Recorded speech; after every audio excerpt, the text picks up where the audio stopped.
Hello. In this video, I will share you my secret method for keyword research that bring the more conversion.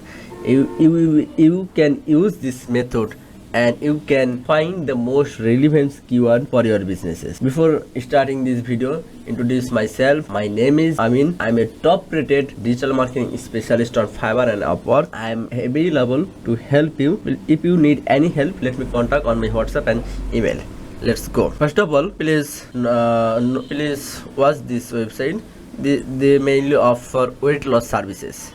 So I will research weight loss related keyword. So this is the main keyword of weight loss. So first of all, please go the Google and write a weight loss a. Here you can see a related all keyword. Here you can see. Please manually review all keyword and which is related for your business.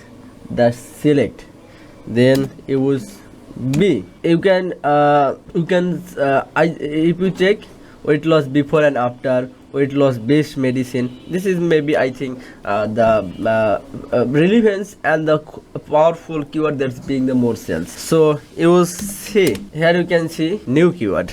So use D, new keyword. So use this method and find the best relevance keyword and use for your campaign. Hopefully this video is useful.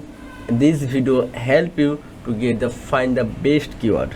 I think I will not long this video. In the short video you can understand how I research keyword for Google search bar. Thank you so much for watching this video. If you need any help, let me contact. I will share my contact information in the description. Thank you so much.